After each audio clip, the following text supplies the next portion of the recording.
Vamos a hacer una pequeña entrevista a través de Cos-Territorios. Quizás podéis empezar con introduciros quién sois y el proyecto que lleváis aquí. Vale, yo soy Tania Campos. Yo, Alejandro Guerrero. Y formamos parte de la compañía Puntos Suspensivos Teatro. Hacemos diferentes cosas ambas. Yo soy antropóloga, escritora, dramaturga. Últimamente hago cerámica. Y todo lo voy reuniendo, igual que Alejandro, que hace desde otras disciplinas, lo vamos reuniendo para trabajar cuestiones de violencia, migración, territorio, masculinidad, pero no desde las nuevas masculinidades, aclaro, sino desde el feminismo, teoría de género, de colonialidad, a partir del arte y de un concepto que hace un académico llamado Patricio Guerrero, que es sentipensar. Trabajamos desde la reflexión, el cuerpo y la concreción en la acción.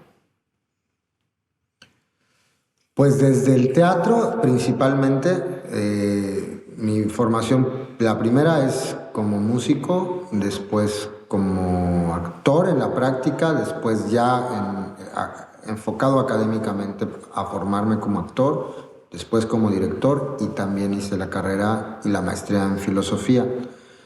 Por el tiempo que me tocó vivir en México, por los años a partir de la implantación del neoliberalismo que busca volver privada la educación pública, en específico la Universidad Nacional Autónoma de México, la UNAM, empecé a tener cercanía con movimientos, con resistencias, entre ellas la huelga que se conoce como la huelga del CGH, del 99 al 2000, y a partir de ahí pues fue una generación de compañeros y de compañeras que se volvió después parte de la lucha de Atenco, de gente que fue perseguida y encarcelada por el gobierno, asesinados, desaparecidos.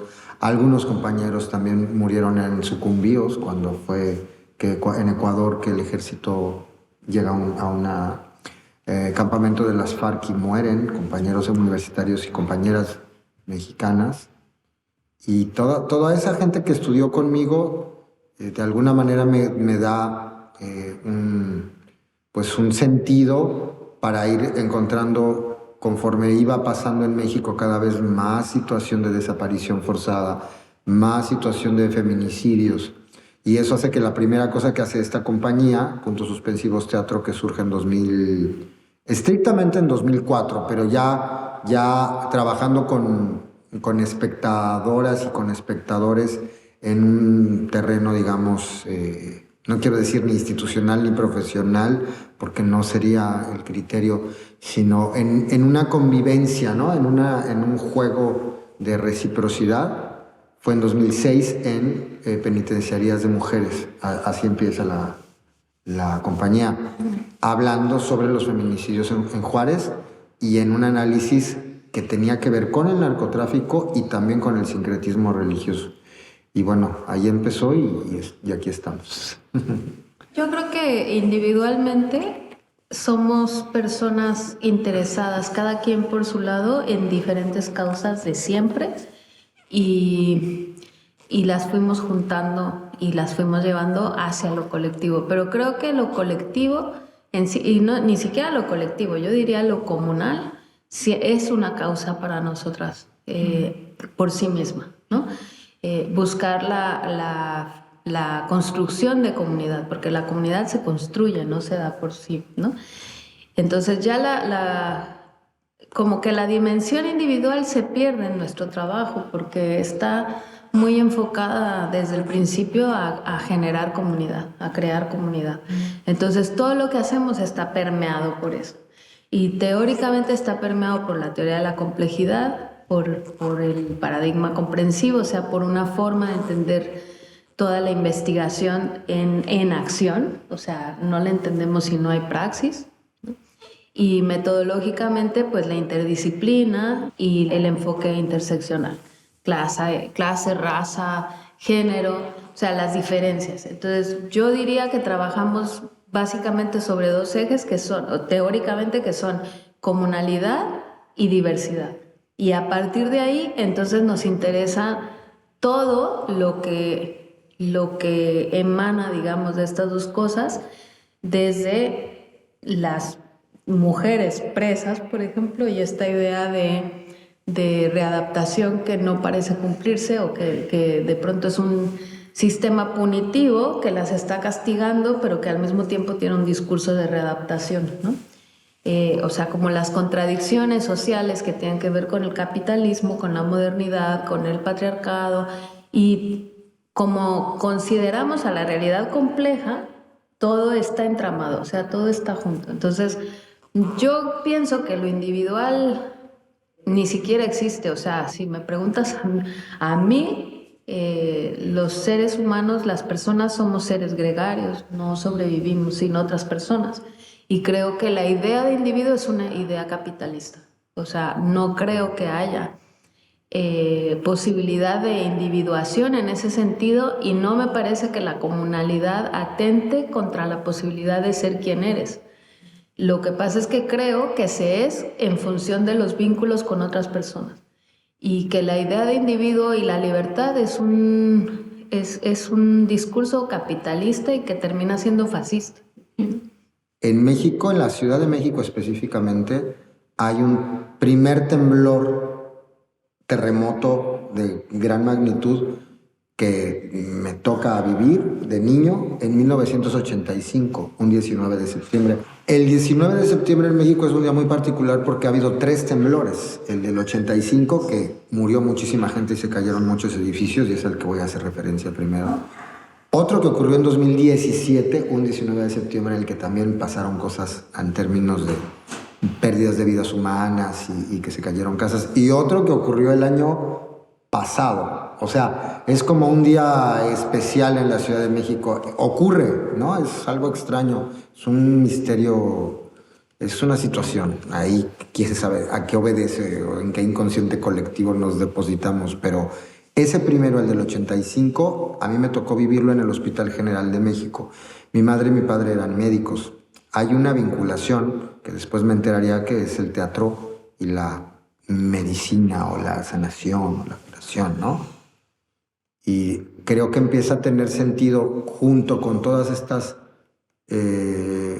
luchas, causas, sentidos de supervivencia ante un Estado, por ejemplo, indulgente, o esta palabra que aparece ahora, fascismo, que ahora está ahí como un gran tentáculo. El día que tiembla en 1985, y se cae parte del Hospital General donde trabajaban mis padres, me toca testificar cómo el presidente de la República pide que la sociedad civil no interfiera en las labores del ejército para rescatar a la gente que estaba debajo de las piedras y del concreto. Y lo pide porque lo que él buscaba era que no se le fuera a quitar a México la sede del Mundial de Fútbol de 1986, que había de por sí sido puesto en manos del comité organizador en México por la situación que ya había en Colombia de violencia. Originalmente ese Mundial iba a ser en Colombia, el del 86. Entonces, ese famoso Mundial del 86, que será un año después, que gana Maradona y toda esta historia, lo ve el presidente como que es el que empieza la línea neoliberal propiamente en México, y a mí me tocó ver así, a unos metros, a ese señor discutiendo con otras autoridades de salud, a un tipo que parecía un faraón, o sea, el presidente, Miguel de la Madrid se llamaba, y después de eso, algo ocurre que no lo obedece quienes estaban ahí como trabajadores que habían sobrevivido al sismo, y deciden entrar al edificio y con latas de leche en polvo empiezan a tratar de remover escombros, y hay un momento en que el ejército apunta a la gente por tratar de rescatar a quienes están dentro de los escombros, y algo pasa. En la memoria solo recuerdo que una de las autoridades de arriba de la salud en México confronta al presidente de la República y toma una de las latas y él también empieza a escarbar y le dice al soldado, pues ya dispárenme a mí también. Pero era una situación límite porque habían pasado 3 horas, había mucha gente ahí, compañeros, amigos de mis padres estaban en shock completamente. Yo tenía 9 años y en ese momento vi algo que me impresionó mucho y es que pues obviamente no dispararon los soldados y empezó la gente a movilizarse y de pronto ya se coordinó y ya se le fue esta idea fantástica de proporciones totalmente, pues sí, de índole fascista a este señor y recibió la ayuda internacional y bueno, a la larga, muchos años después, además entendí que ese momento en la Ciudad de México, esa misma idea del gobierno opresor que se había mantenido muchos años del PRI, que no tenía contrapeso, generó que en la ciudad hubiera, por ejemplo, el primer gobierno progresista, ¿no? O sea, movió muchas cosas ese temblor, pero a mí me quedó claro que había un poder opresivo siempre en algún lado que era contrario a las necesidades de autodefensa, de organización principalmente de la gente, de lo que podemos llamar el pueblo, ¿no? Que es muy complejo este concepto. Ahí fue donde a mí me cayó un 20 muy fuerte. En Costerritorios, una de las ejes que estamos trabajando es la conexión y la distancia entre lo que llamamos el sur global y el norte global. Y en estos días ha surgido varias veces, ya en tu historia, ahora mismo, en tu historia también, en tus ideas, como está tan vinculado que me interesaría un poco vuestras ideas, estos términos, también lo que estáis hablando de los viajes que estáis haciendo y para qué, si podemos hablar. Sí, yo creo que es súper importante una cosa que ustedes han dicho varias veces y que nosotros solemos decir, y creo que todas las personas que se dedican a esto desde este concepto de sur global y norte global, creo que una cosa bien importante es insistir en que el sur global y el norte global está en todas partes, ¿no? Que no es homogéneo. En el propio cuerpo incluso, ¿no? Entonces, para nosotros es bien importante venir porque consideramos que hay que trabajar con ese sur que está aquí, en Europa, ¿no? Como hay que trabajar con el sur que está allá. Por ejemplo, pensando en las teorías decoloniales, ¿no?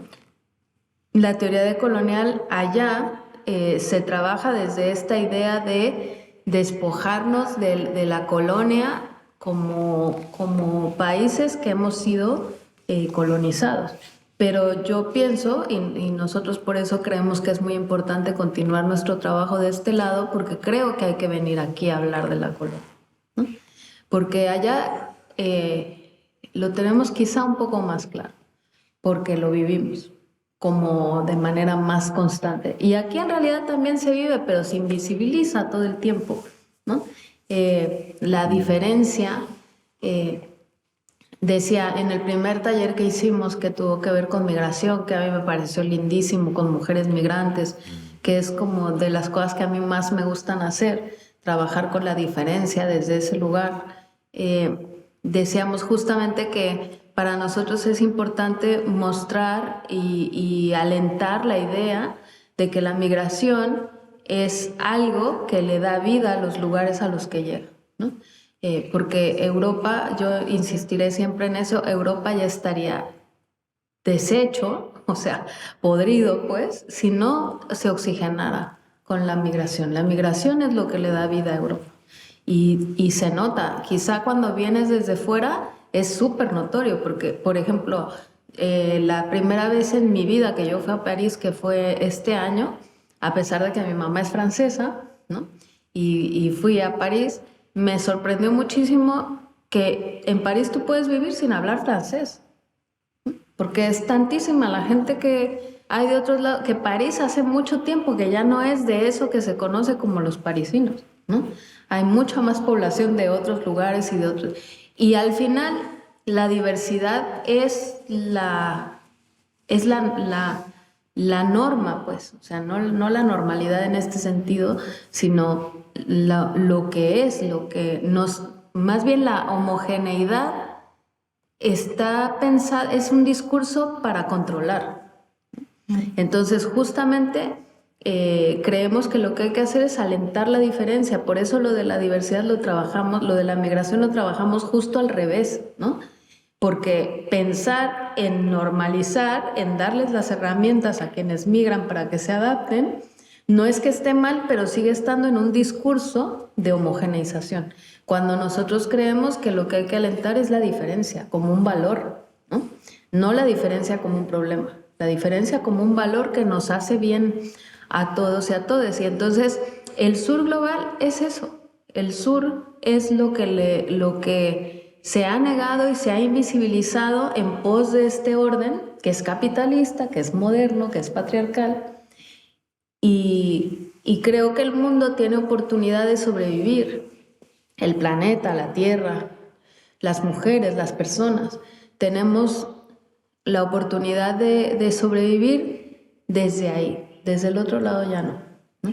Desde las diferencias. Entonces, lo que creo que los intercambios de saberes son bien importantes por eso, porque lo que hacen es mostrarnos las diferencias como un valor, entender que ser diferentes no tiene por qué implicar no poder convivir, ¿no?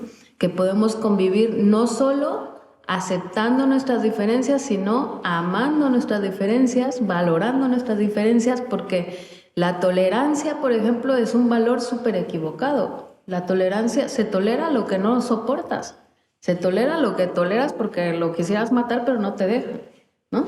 Entonces lo que hay que hacer es apreciar la diferencia, no tolerarla.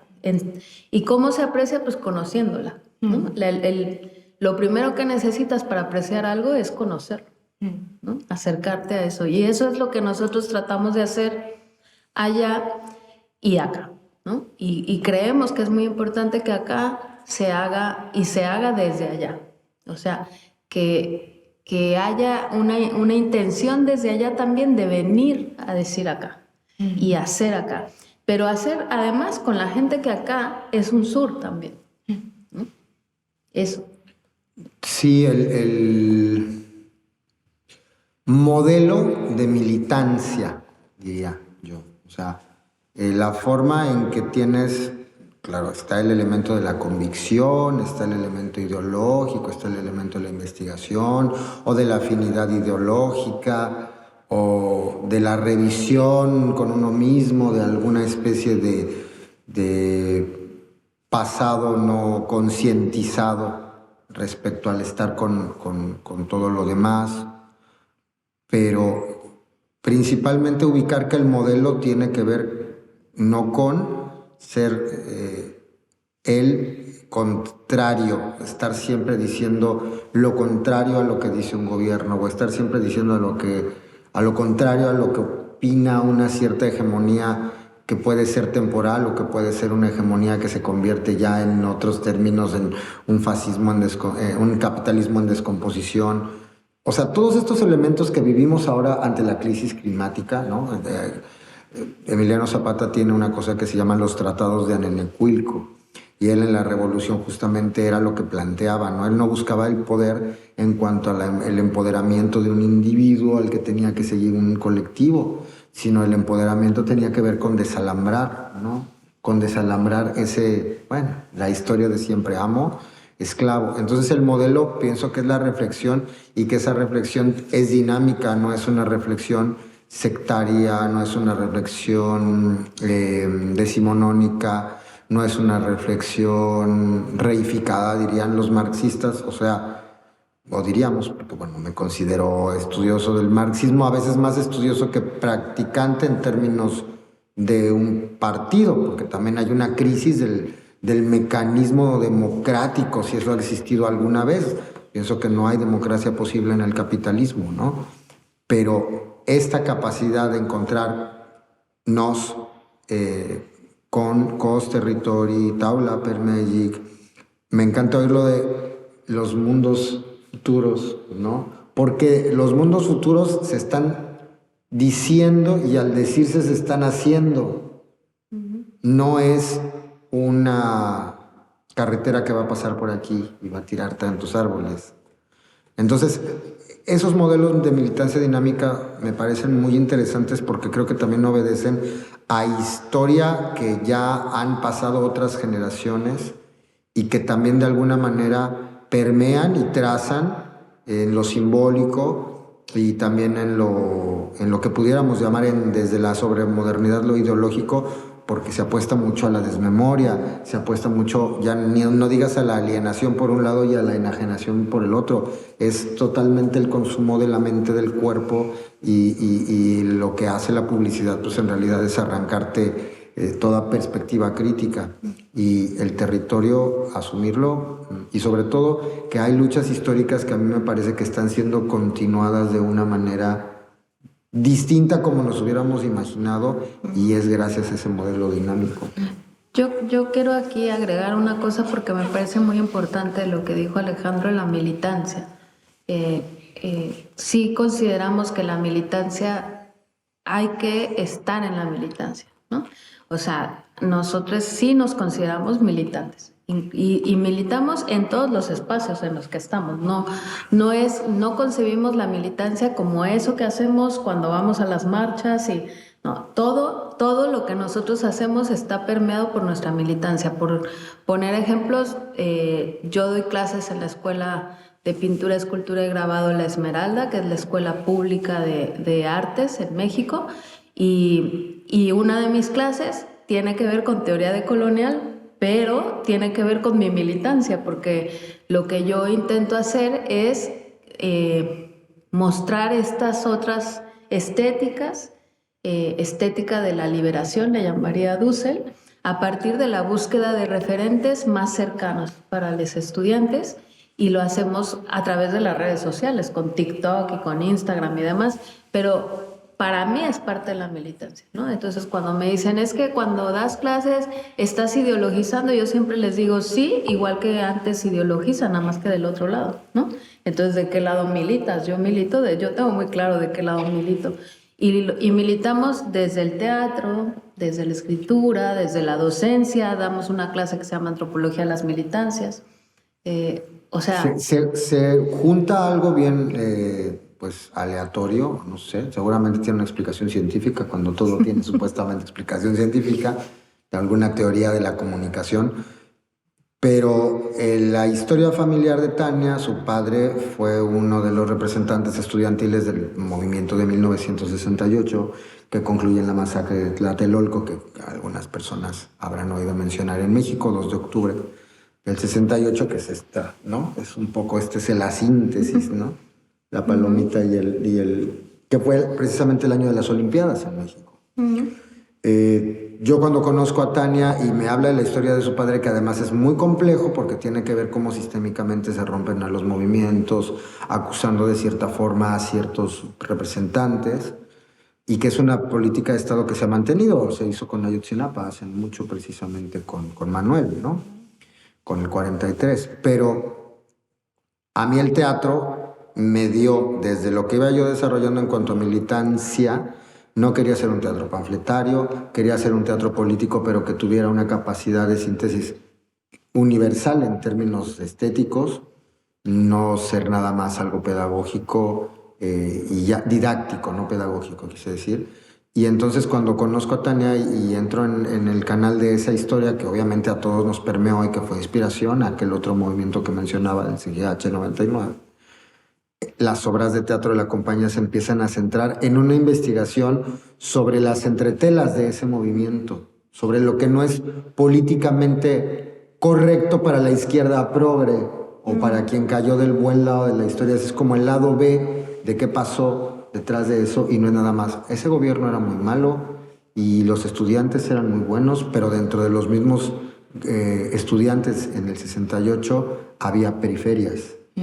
y a esas periferias fueron a las que sociales. se satanizó, se estigmatizó, se persiguió y se silenció. Entonces desde ahí empezamos a encontrar una serie de vasos comunicantes y ese proyecto fue intrínsecamente acompañado de lo que había dejado el gobierno de Calderón, que fue un narcoestado, y todo el proceso del tortuosísimo gobierno de Enrique Peña Nieto, que pues de una manera y de otra fueron impuestos electoralmente. Entonces, todo ese proceso lo vivimos con luchas latinoamericanas, con análisis y con, ¿cómo decirlo? Sí, con lecturas comparativas de contexto de las militancias como el de Madres de Plaza de Mayo, por ejemplo, ¿no? Que es una línea que yo no he dejado de trabajar en el teatro y que siempre sorprende porque, bueno, da unos vuelcos la historia y la realidad, y por ahí ha sido... Hace no mucho varios compañeros de escuela, de otras obras de teatro, de distintos proyectos, por ejemplo en México celebran, de pronto les ha dado por hacer la entrega de premios a lo mejor del teatro de la ciudad y se la montan como si estuvieran en los Óscares, ¿no? O sea, todos ven cómo logran montarse su entrega de Óscares para que todos sientan que se aplauden y algunos son amigos muy queridos, grandes compañeros, grandes artistas, alguna por ahí incluso estrella ya en Hollywood. Y entran en el juego y yo lo respeto. Y muchas veces me preguntan, ¿y tú por qué no vas y por qué no estás ahí? Y de entrada porque me peleo con los críticos, ¿no?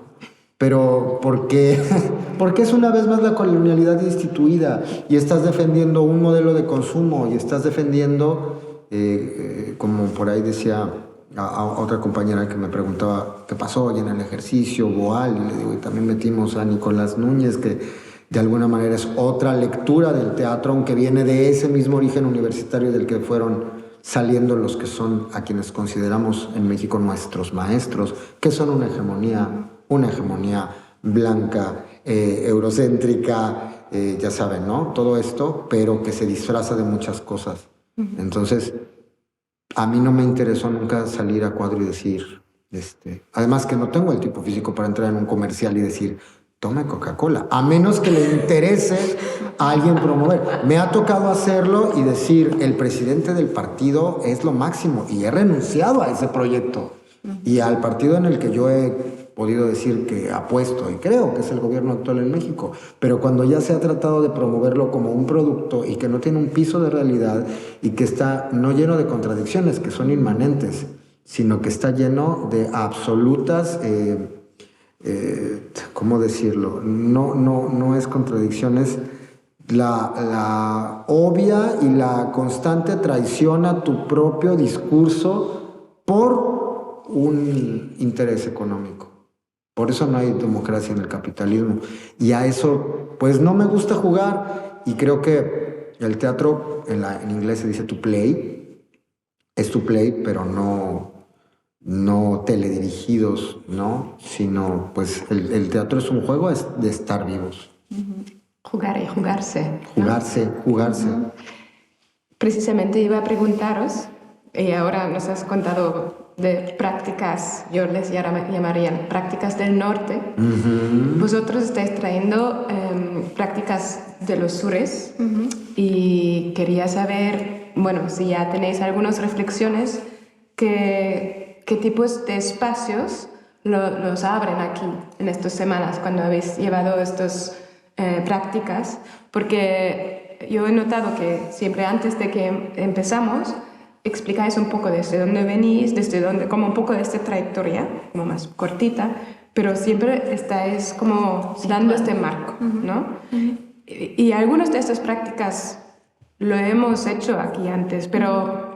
También estás hablando de la no apropiación, pero abrir estos espacios, entonces no sé si ya tenéis algunas reflexiones qué pasa precisamente llevando estas prácticas aquí en estos espacios que hemos ido. Sí, yo creo que es bien importante dedicarse a estos discursos alternativos, digamos, alternativos a lo hegemónico. A mi juicio requiere de mucha seriedad y de mucho rigor. O sea, creo que uno de los problemas es que se presta para hacer utilizados como sin rigurosidad, ¿no? Como renunciamos a la academia, entonces como renunciamos a todo eso, podemos hacer cualquier cosa. Y yo creo que no, yo creo que hay que ser bien responsables y pensarlos muy bien teórica, metodológicamente, y creo que justamente por ahí va nuestra reflexión, ¿no? Cuando hablábamos de la no apropiación, ¿no? Cómo pensamos mucho este tipo de ejercicios, o sea, ¿por qué hacer los ojos de Dios y lo que explicaba, ¿no? Porque sí hacemos todo un análisis sobre cómo llevamos cosas del sur sin que esto se vuelva una apropiación, ¿no? Porque nos es muy importante que sea un intercambio cultural no apropiacionista, digamos, ¿no? Trabajamos mucho eso, reflexionamos mucho eso antes de plantear cualquier cosa de las que nosotros planteamos, siempre lo hacemos pensando en eso. Es muy curioso porque tenemos una formación que yo creo que nos ayuda, no creo que sea necesaria, pero nos ayuda. Esa formación académica nos ha permitido plantearnos la posibilidad de sacar la academia a la calle, ¿no? Y de poner lo que sabemos en función de las personas y de las comunidades a las que pertenecemos también, ¿no? Es decir, sí, yo creo que siempre les digo a mis estudiantes, la antropología sirve para todo menos para ser antropólogo, ¿no? Yo creo que la filosofía sirve para todo menos para ser filósofo, y así con todo. El arte sirve para todo menos para ser artista, ¿no? Y si te vives artista en ese sentido, pues no estás haciendo arte, ¿no? Entonces, ¿para qué es? Pues para esto, ¿no? Pero yo sí creo que hay que hacerlo con muchísima seriedad y desde ese lugar. Entonces siempre es otra decisión muy bien pensada, porque siempre explicamos de dónde venimos, porque trabajamos desde el conocimiento situado, siempre desde las subjetividades, considerando que lo que decimos lo decimos desde donde venimos, desde donde somos y desde quienes somos. Ahorita. ¿No? Ahorita, en este momento y en otros momentos. Pero también es importante explicar los procedimientos, porque si estamos compartiendo los saberes, entonces estamos compartiendo todo el procedimiento, no solamente el resultado, ¿no? Porque hay como una cierta trampa en compartir solo el resultado, que es como efectista, como que vende, y no compartir realmente todo el procedimiento para decir, te lo enseño para que tú lo puedas enseñar a otras personas y lo puedas replicar, ¿no?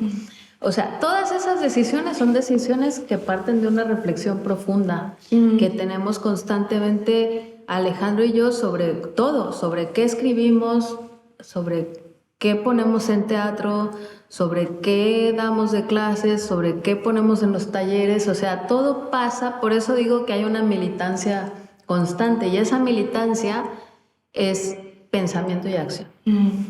No es nada más acción, tampoco es solo pensamiento. Muy interesante, por ejemplo, ayer, estando ya trabajando, inmersos en estas semanas, que además dan una perspectiva de lo que pasa allá, dan una perspectiva de también lo que vive uno en términos de lo cotidiano y las violencias de lo cotidiano, ¿no? Y de la estructura legal y de la justicia institucional y todo lo que la frena. Al mismo tiempo, bueno, está el trabajo, digamos, racional, ¿no? Desde dónde está enfocado. A mí, los últimos años, sobre todo después de la pandemia, el trabajo desde lo racional me implicó escribir varias columnas sobre arte o teatro o literatura en general, ¿no? Como con un margen muy libre de expresión.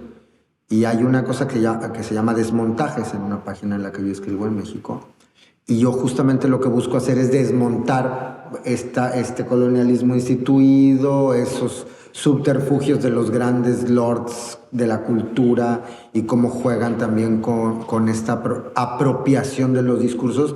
Y estando ayer aquí, me manda alguna compañera la invitación para ir a ver una obra, ¿no? En la que se habla de una crítica brasileña que escribe sobre la lepra, y bueno, yo trato de encontrar el asunto, y leo el boletín de prensa y es algo muy social, es algo muy crítico, pero yo no entiendo bien de qué se trata, y veo que los chicos están formados en una cierta escuela, sí universitaria, pero la hegemónica. Entonces sé que el pensamiento crítico hasta este punto de ellos no da tanto como para que estén trabajando en eso, y si no me interesaría saber por qué. Empiezo a decirle a la amiga, bueno, me gustaría entrevistarlos. Claro que hago la nota y descubro que el director de la obra es uno de los grandes caciques del teatro mexicano, que ha impuesto todo lo que se imaginen, que hace tráfico de influencias y que toma este carácter, o no sé cómo haya sido que él se convierte en el director del montaje, y lo están vendiendo como si fuera un tema realmente reflexivo, un tema realmente de investigación, pero utilizan esa máscara y él utiliza las nuevas generaciones para poder acomodarse en un sistema que ya los está desplazando precisamente por todas esas arbitrariedades que cometieron como élite cultural. Y entonces yo le digo a la amiga de prensa de allá, oye, quiero entrevistar a la original compañera ecuatoriana, es quien escribe sobre la lepra en términos, que está hablando de esto, y por ahí pongo la ficha de a qué hora son las funciones, cuándo son las funciones, para que vayan si es lo que necesitas, pero vamos a hablar de quien lo escribió y no de revestir, porque también, obviamente, cabría el salir a decir, este señor está utilizando, ¿no? Y jugar al desmontaje desde una confrontación. Tampoco creo que valga la pena hacerlo así, pero sí darle voz a eso que es, digamos, exegéticamente el origen de una reflexión, y que muchas veces se vuelve en el teatro eso. Ahora todas vamos a hablar de Ayotzinapa, ahora todas vamos a hablar de las mujeres asesinadas, ahora todas vamos a hablar, pero es muy, muy curioso. Casi nadie en México, y no sé, debe ser algo común, en Cuba sí no pasa, ahí sí he visto que la sueltan. Vamos a hablar de racismos. En el teatro les da terror. Sí. Y creo que es muy importante el compromiso, ¿no? O sea, creo que lo que distingue un trabajo del otro es el compromiso de tiempo completo con esto, como por eso insisto en la militancia, ¿no? Porque hay mucho de esto, o sea, hay mucho de poner estas cosas y que cuando ves quién lo está haciendo y desde dónde lo está haciendo, mi padre decía que eran guerrilleros de café, ¿no? Porque en realidad es en la acción donde ¿no? O sea, si quieres saber quién creo que lo importante es que la protesta esté acompañada de una propuesta, y de una propuesta puesta en práctica. O sea, si no está puesta en práctica, yo no les creo nada. O sea, cuando es nada más así, ¿no? Cuando tú revisas y hacen esa obra, pero les invitas, por ejemplo, bueno, pues vamos, ¿de dónde es? ¿De esa obra? ¿De Brasil o de...? No, es de Ecuador, la autora. La autora, pero la historia es en Brasil. No, la vuelven mexicana. Bueno, pero, por ejemplo, si tú les dijeras, hacen algo sobre Haití y les dices, vamos a Haití, y no van, ¿no? Entonces ahí es cuando descubres si la gente... O sea, no tocan los sures, ¿no? Pero hablan de ellos para venderse, ¿no? Y para tener justificación institucional para recibir apoyos, pero la gente de las periferias no es apoyada porque no tiene esa formación. Y con eso... Ni la blanquitud también. Con eso hay que tener muchísimo cuidado, porque el capitalismo, el sistema, lo fagocita todo y te lo devuelve y te lo vende, ¿no? En México el ejemplo que tenemos ahora hay unos tenis que hicieron los tenis feministas, ¿no? Y te los venden. Tenis Panam, unos tenis como graffiti, color violeta con glitter, y entonces para tu próxima marcha, ¿no? El sistema hace eso. El sistema te vende Benetton con la imagen del Che Guevara, te vende el ejército zapatista o sea, el sistema todo lo absorbe y lo fagocita. Entonces, ¿qué hay que hacer? Seguir generando acciones desde los márgenes del sistema e ir cambiando, porque el sistema se va apropiando de todo. Entonces, tienes que tener una capacidad grande para ir modificando tus formas, porque si te queda, muy pronto adquiere la forma, se la apropia, ¿no? Sí. Y te la regresa en mercancía. Bueno, precisamente el otro eje que estamos trabajando en los territorios son los feminismos. Y nos interesa, estamos preguntando a los compañeros que estamos encontrando en nuestra gira, qué son los retos que estáis encontrando de incorporar los feminismos, la mirada feminista en vuestros trabajos, militancia? Fíjate que para mí ese es todo un tema que yo estuve pensando mucho tiempo y hace poco fue que encontré como el camino que yo quería seguir en esto. Y yo hoy por hoy me defino más antipatriarcal que feminista, ¿no? Y no porque tenga nada en contra de los feminismos, que son muchos y que me parecen valiosos y válidos y legítimos todos, sino porque creo que lo que tenemos en común todos esos feminismos es el antipatriarcado, ¿no? Y creo que es momento de encontrar, o sea, creo que ya nos encontramos las diferencias y creo que hay que empezar a volvernos a encontrar en lo que tenemos en común, porque empezó a ser eso un peleadero horrible, ¿no? Y entonces habría que, allá le decimos el feministómetro, ¿no? El que quién era más feminista que quién, y eran unas cosas horribles. Entonces creo que estamos encontrando el rumbo, diferentes maneras de entender nuestro lugar en el mundo como mujeres. Lo podemos encontrar en eso que tenemos todas en común, que es ser antipatriarcales, ¿no? Y yo creo que es eso, y creo que el primer reto, el reto más grande que yo he encontrado en los grupos feministas es la otra cosa, que es anticapitalista, ¿no? Creo que los feminismos, cuando no son anticapitalistas, no me funcionan, ¿no? Porque siguen entrando en el consumo. Y el primer consumo es el consumo de los cuerpos para el trabajo, de los cuerpos sexualmente o de los cuerpos identitariamente, ¿no? Entonces, si estamos en la lógica del consumo capitalista, así como dice Alejandro, no hay democracia en el capitalismo, yo también creo que no hay feminismo ni capitalismo, ¿no? Y que ese feminismo que no toma en cuenta las diferencias y demás es terriblemente capitalista. Entonces ni siquiera sé si llamarlo feminismo. Creo que el gran reto de estas luchas es eso, es salirse o más bien darnos cuenta que no vamos a poder seguir siendo capitalistas si realmente queremos hacer cambios, porque de pronto esa es la parte radical, o sea, esa es la parte de raíz, ¿no?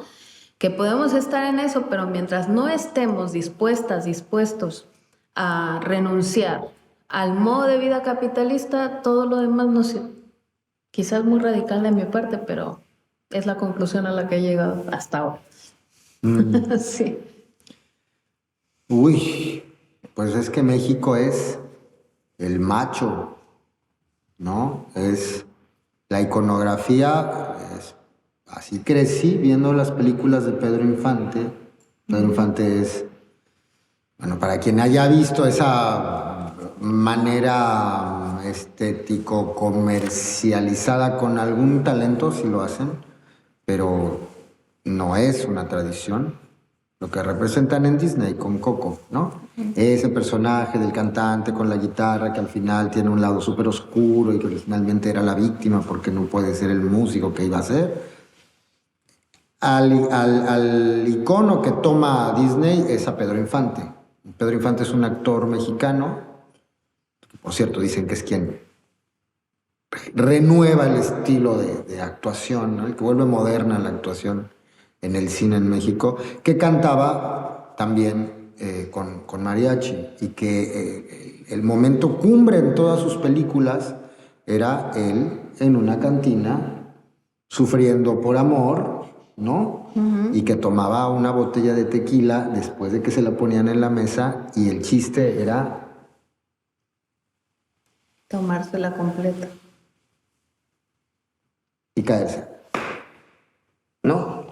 O sea, no había manera de no ser macho ante el dolor por lo que fuera. Si se moría su abuela, si se peleaba con la chica a la que él había forzado a cachetearlo porque de alguna manera la había violentado, porque entonces el amor tenía que ver con cómo te confronto desde una violencia, ¿no? Obvio, cine mexicano, de lo que le llaman la etapa del cine de oro, que era totalmente en términos de lo cuerpo y de lo sexual reprimido. Entonces es muy fuerte leer esas cosas a la luz de los tiempos de ahora, pero uno crece con esa idea del macho mexicano y todos son cuerpos que tienen una propensión a que yo pueda poseer todos esos cuerpos y después pueda abandonar esos cuerpos. Y eres más mientras más mujeres tienes. Que de un modo pues es el Don Juan, es el Don Giovanni, más o menos filosofía, hasta Kierkegaard está ahí metido, ¿no? Con el diario de un seductor ya desde otras profundidades, que es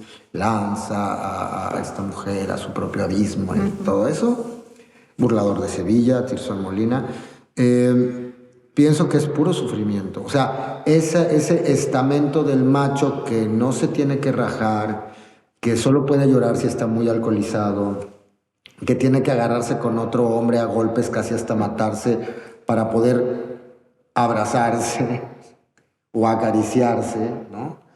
Que está sumamente reprimido. Pienso que son años de esa imposición, que además es aprobada, es buena, es bien vista, y que ahora en términos de redes sociales, pues ¿qué tenemos ahí? Pues que la publicidad utilizando el cuerpo femenino, o sea, es el cuerpo femenino como mecanismo de consumo para activarte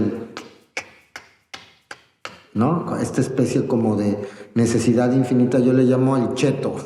El cheto es la comida chatarra, este churrito, ¿no? Entonces, tienes ansiedad y entonces consumes para hacer, ¿no? Entonces, ese cheto es al mismo tiempo cuando, por ejemplo, salgo a hacer jogging, salgo a correr. Y antes de llegar al sitio en donde corro, ahí que está en Coyoacán, en la Ciudad de México, ya pasé por 3 puestos de periódicos donde hay domis de mujeres en lencería o en traje de baño a las 8 de la mañana. Y antes de empezar de correr y de tener contacto con mi cuerpo ya está bombardeado por una necesidad sexual, además de una imagen que está absolutamente perversificada, digámoslo así. O sea, está tratada por la idea del consumo y por el consumo masivo y por una especie de mujer ideal, pero que tiene una dirección a tu instinto, y esa dirección está para estimular el consumo, y está para estimular el individualismo, y está para estimular justamente estas prácticas que te separan de eso que puede ser una relación. El problema no es el género, el problema es la jerarquización, ¿no? Entonces, todas estas reflexiones, y bueno, del porno no se diga, ¿no? Que ya es el consumo del cuerpo sobre el consumo del otro cuerpo, y al mismo tiempo es la segregación de endorfinas por una necesidad casi en términos de soma, ¿no? Así Aldous Huxley.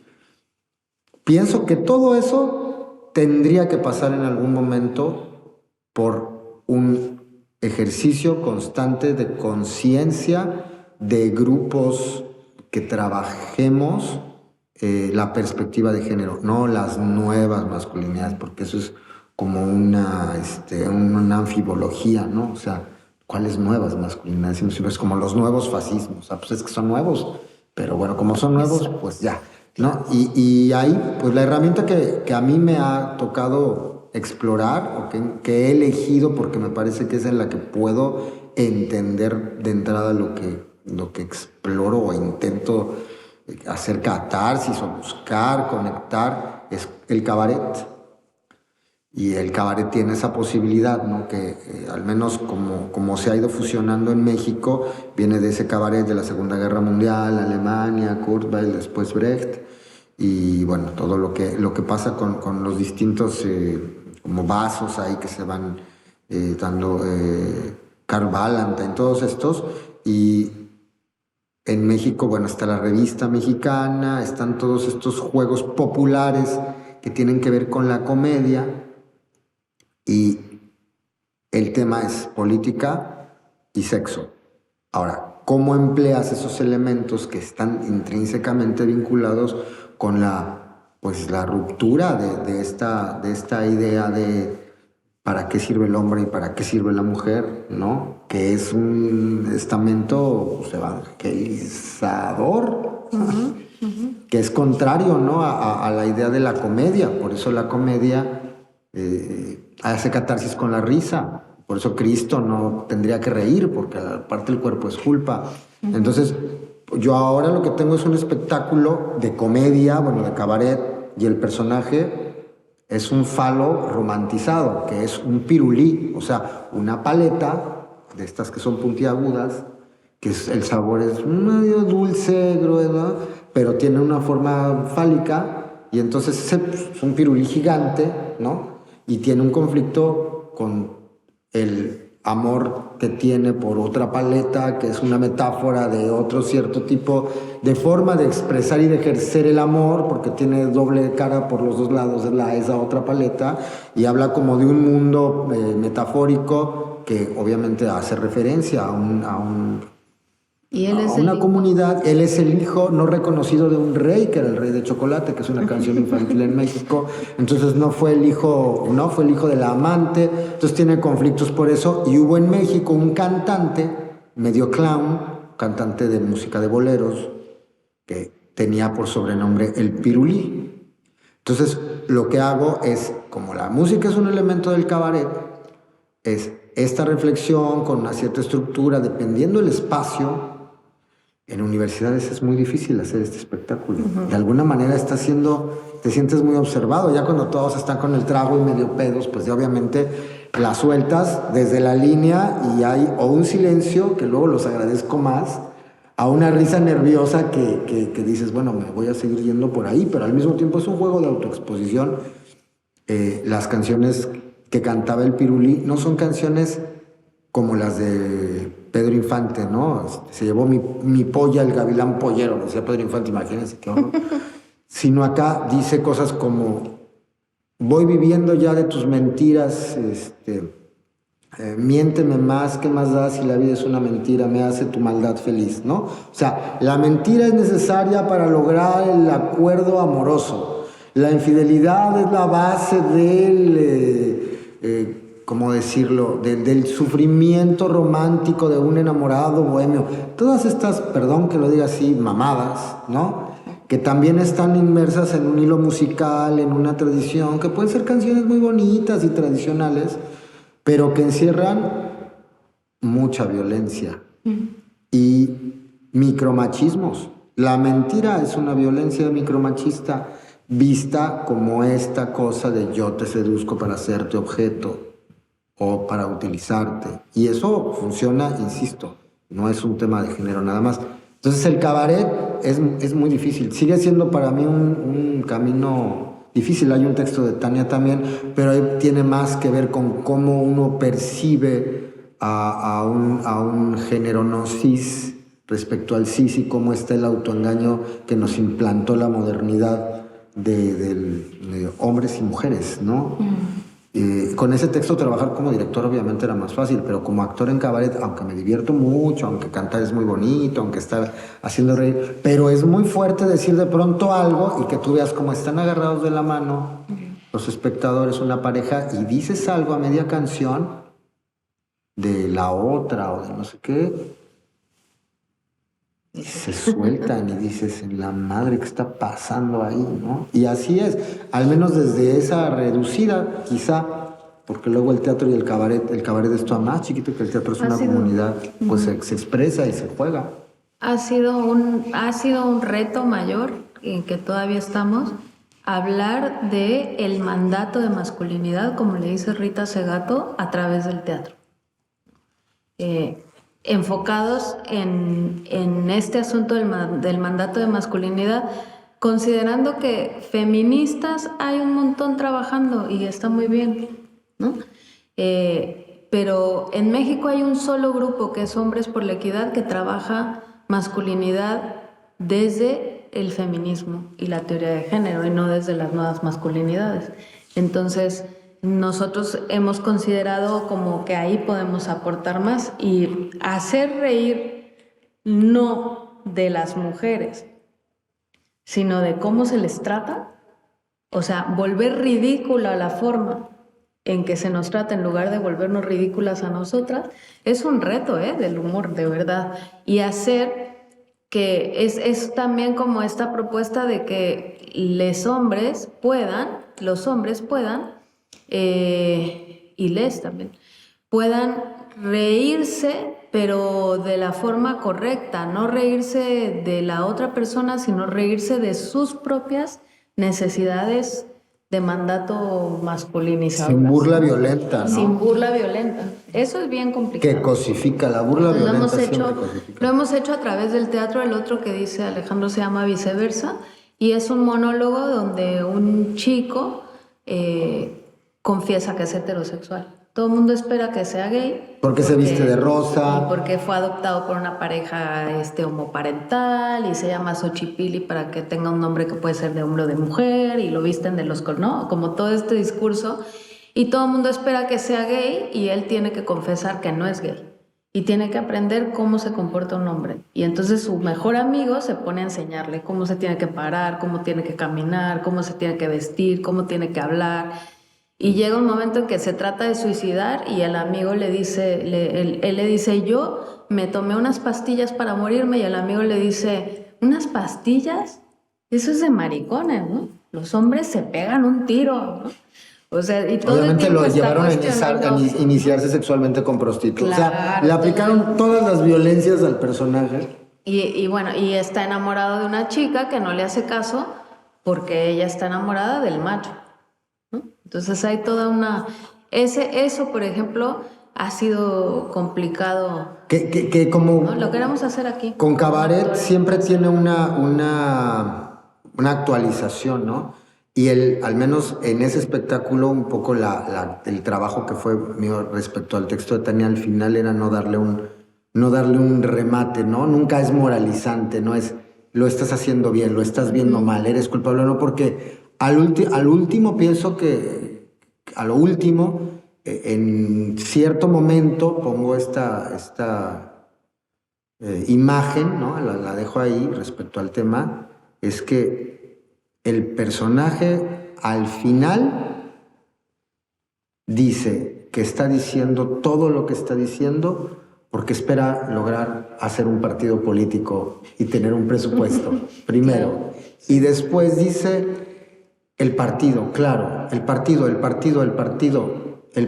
¿Cómo quedaron en el partido? Pongan en la televisión el partido y al mismo tiempo entra Freddie Mercury y empiezas a oír que va avanzando el We Are the Champions. Y entonces estábamos en Jalisco, en una playa, fue el Festival de Cabaret, acababa de ser campeón un equipo de Jalisco, pero la playera la lleva él en rosa, no la roja, va a ser la femenina, y en el momento en que se oye We Are the Champions, my friend, se rompe la camisa rosa y muestra su playera rosa y entonces, Dios mío, estamos locos, ¿no? ¿En dónde está lo masculino? ¿En dónde está el sur? ¿En dónde está el norte? ¿Y en dónde está también esa enorme constante manipulación y ese impulso de pertenencia que es fabricado también por la misma mercadotecnia, la publicidad y la desidentificación que te provee el sistema todo el tiempo, ¿no? Y que si no sientes que estás abandonado. Estáis hablando mucho de vuestra práctica de investigación, que es una práctica de investigación, acción. Y desde Costeritoris, una de las ideas que se ha plantado era de hacer una investigación a lo largo de esta gira, pero una investigación fuera de las universidades, fuera de instituciones, más bien para nosotras. Y si tenéis unas, ideas para nosotras o hablar un poco de cómo lo estáis haciendo vosotras. Hemos hablado ya de esta investigación y parte de vuestros talleres son de ahí, de esta investigación. Bueno, yo pienso que lo importante es pasar de la investigación-acción a la investigación en la acción. O sea, hay una diferencia conceptual, que es lo que yo les podría compartir, que me parece que les puede servir en esta intención de hacer investigación para nosotras desde fuera de la academia y demás, ¿no? Lo que hace que te salgas de la academia es cambiar el concepto de la investigación-acción como tal, que surge en el ámbito de la educación, ¿no? Y que trabaja con las aulas donde están y demás, a pasar a lo que se llama investigación en acción, que ya trata más bien de hacer investigaciones que nacen de las propias comunidades. Es decir, el interés mismo por la investigación nace de la comunidad y las personas que venimos, por ejemplo, de la academia, nos concebimos en ese tipo de investigación como un recurso social de las comunidades, ¿no? Si yo tuve el privilegio de estudiar, entonces yo pongo mi saber en términos de investigación en función de esa comunidad, pero ya no desde lo aplicado, o sea, ya no desde lo que a mí me interesa y lo vamos a hacer, sino desde si les interesa hacer investigación, yo puedo mostrarte como la técnica, la metodología y demás, pero sobre qué quieres investigar es una decisión de la comunidad, cómo lo quiere investigar es una decisión de la comunidad, o sea, ya no parte del interés de quien investiga como investigadora, sino de una comunidad que investiga aquellas cosas que le importan y le interesan para modificar la realidad. Eso es lo que yo les diría que podrían entrarle, ¿no? No sé tú si les tienes. Pues se ha ido haciendo, o sea, se ha ido dando, tratando de ubicar, pues, experiencias. Hemos mencionado al Teatro del Oprimido, creo que en cada ocasión. Ahora ha habido un acercamiento justo con parte de ese legado, de parte de esta compañía, y que de algún modo pues estamos en este mismo momento, ¿no? Llevando los proyectos en un paralelo interesante.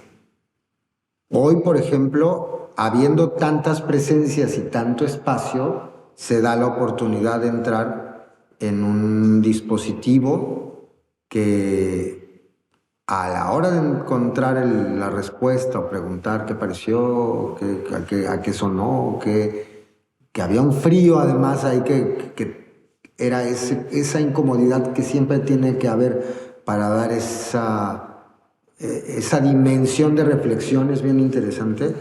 Yo creo que va siendo una bitácora. O sea, en este momento pienso que se está constituyendo una bitácora en términos del cuerpo en un dispositivo desde el fenómeno teatral de una manera amplia, ¿no? Porque no es, a ver, bueno, ya los preparé para que yo los preparé para que ustedes, que son una diversidad, sean homogéneos y hagan esta obra de teatro que yo decidí de quién es y que ya decidí qué estilo va a ser y que vamos a presentar en tal lado y que vamos a cobrar tanto y yo les quiero... No, o sea, que es en lo que termina. Eso luego se hace mucho en las cárceles. Que bueno, desde luego el teatro dentro de una cárcel tiene de entrada un sentido que a mí me parece muy pertinente, pero que una vez más apropias para extraer y apropias para obtener una ganancia, ¿no? Que a mí me parece legítima a medias. Pero acá yo pienso que la bitácora está en las primeras planas. Por ejemplo, si hoy jugamos con el frío y con el viento, también si hablamos de territorio, aunque siempre están todos los elementos, quizá buscar una playa y en otro momento buscar restablecer el vínculo desde algún espacio más desde lo psicogeográfico. Un poco el proyecto que están ustedes trabajando tiene que ver con eso, ¿no? Lo psicogeográfico, y entonces la idea de la historia del dispositivo, por ejemplo, hospital, se convierte en un teatro y parece que estamos en Epicuro, en la Grecia de antes, ¿no? Y así buscar siempre que el espacio sea el reverso de lo que es cuando es un lugar construido. Y en lo natural, la vinculación, y como dices tú, yo tampoco creo en la tolerancia, el dejar que sea. Yo creo que otra cosa que sí me parece importante es que son procesos de largo plazo. O sea, comprender que estos procesos no son procesos a corto plazo y que hay que irle sumando y que hay que estar haciendo, ¿no? Entonces yo siempre les digo a mis estudiantes, ocúpate en lugar de preocuparte, ocúpate. Y ahora sí que hay que irlo haciendo todo el tiempo. Y esa es otra cosa que yo les compartiría. Creo que estos trabajos les tienen que dar continuidad aunque parezca difícil. Y seguir haciéndolo porque los resultados realmente se van a notar a lo largo del tiempo, ¿sí? No son proyectos a corto plazo. Y bueno, allá en México, pues que vayan a México. Eso, vayan, por favor. E invítennos de nuevo todas las veces. Sí. Estaremos encantados. Sí. Muchas gracias. Gracias a ustedes. Y muchas gracias. Gracias. Gracias.